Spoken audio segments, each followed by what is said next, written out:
ইংরেজি নববর্ষে কল্পতরু উৎসবের মহিমা।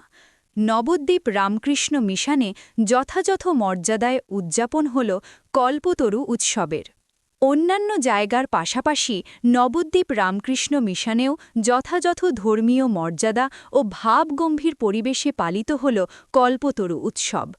ইংরেজি নববর্ষ তথা ১লা জানুয়ারি এই বিশেষ ও পুণ্য তিথিতেই প্রভু শ্রী শ্রী রামকৃষ্ণদেব কল্পতরু রূপে আবির্ভূত হয়ে অসংখ্য ভক্তকে আশীর্বাদ করেছিলেন বলে বিশ্বাস। সেই ঐতিহাসিক ঘটনার স্মৃতিকে স্মরণ করেই প্রতিবছর এই দিনটি বিশেষ তাৎপর্যের সঙ্গে উদযাপিত হয়ে আসছে। বেলুর মঠ সহ দেশ বিদেশের বিভিন্ন রামকৃষ্ণ মঠ ও মিশনে কল্পতরু উৎসব যথাযথ মর্যাদায় পালিত হচ্ছে। তারই অঙ্গ হিসেবে নবদ্বীপ রামকৃষ্ণ মিশনে বৃহস্পতিবার ভোর থেকেই শুরু হয়েছে নানা মাঙ্গলিক ও ধর্মীয় অনুষ্ঠান। ভক্তদের উপস্থিতিতে মিশন প্রাঙ্গণ সকাল থেকেই আধ্যাত্মিক আবহে ভরে ওঠে। মিশনের সম্পাদক স্বামী অমরেশ্বরানন্দজি মহারাজ জানান, ভোরবেলা মঙ্গল আরতির মধ্য দিয়ে দিনের অনুষ্ঠান সূচির সূচনা হয়।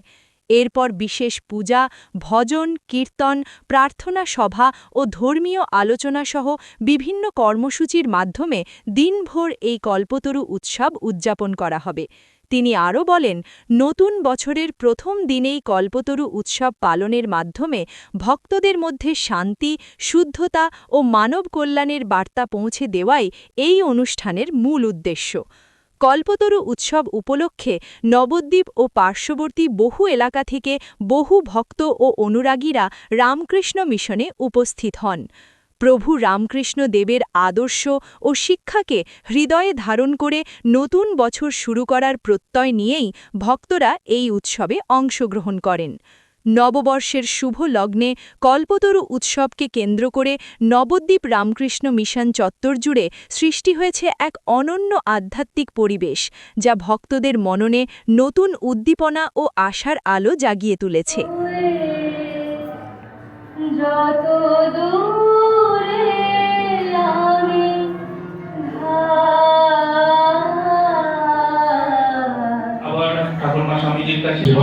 পরিচালনা সমিতির সদস্য, আমার পিতৃপতি শ্রদ্ধেয় অধ্যাপক শ্রী শ্যামল কুমার শাহ মহাশয়কে আমার প্রণাম জানাই। 2026 খ্রিস্টাব্দের 1লা জানুয়ারি শুনলেই আমাদের মনে পড়ে যায় সেই 1886 খ্রিস্টাব্দের 1লা জানুয়ারির কথা। এই দিনে ভগবান শ্রীরামকৃষ্ণদেব কাশীপুর উদ্যানবাটিতে কল্পতরু হয়েছিলেন। সেই দিবসের কথা মাথায় রেখে প্রতি বছর লক্ষ লক্ষ মানুষ আজকের দিনটিকে একটি বিশেষ দিন হিসাবে উদযাপন করে এবং রামকৃষ্ণ মিশন নবদ্বীপ শাখাতেও আজকে সকাল থেকে কল্পতরু দিবস উদযাপিত হচ্ছে। সকালে মঙ্গল আরতি, পরে বিশেষ পূজাপাঠ, প্রার্থনা, তারপরে আমাদের যারা পাঠদান কেন্দ্রে শিশুরা পড়ে তাদের নিয়ে একটি অনুষ্ঠান, তাদের স্মৃতিকথা, আবৃত্তি, গান, এই অনুষ্ঠান এখন চলছে। এরপর প্রসাদ বিতরণ ভক্তদের মধ্যে, তারপর বিকাল 3:30টায় কথামৃত পাঠ প্রতিদিনের মতো আজকে বিশেষভাবে পালিত হবে, কথামৃত পাঠ হবে। তারপর সন্ধ্যা 6টায় সন্ধ্যা আরতি হবে।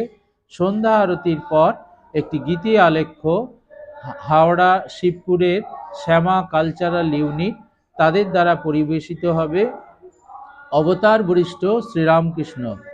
এই অনুষ্ঠানের মাধ্যমে আমরা আজকের দিনটি একটু বিশেষভাবে উদযাপিত করছি।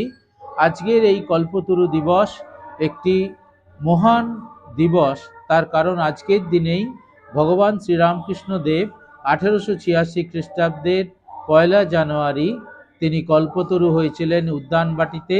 সেই দিন যারা উপস্থিত ছিল তাদেরকে ঠাকুর কৃপা করেছিলেন এবং আগামী দিনে যে মানুষ এই ধরাধামে আসবে তাদের প্রতি বার্তা দিয়েছিলেন যে তোমাদের চৈতন্য হোক, অর্থাৎ আমাদের যে পশুত্ব তার থেকে আমরা দেবত্বে উন্নীত হই, এই কথা ঠাকুর বুঝিয়েছিলেন, তোমাদের চৈতন্য হোক এর মাধ্যমে। সুতরাং আজকের দিনটি রামকৃষ্ণ ভক্ত মণ্ডলীর কাছে একটি খুবই উল্লেখযোগ্য দিন। আজকে যে যেখানেই থাকুক না কেন, ঠাকুরের কাছে সকলে প্রার্থনা করে যাতে আগামী দিন সুন্দরভাবে কাটে এবং সকলে সুস্থ শরীরে এই পৃথিবীতে বাস করতে পারে। ধন্যবাদ, নমস্কার।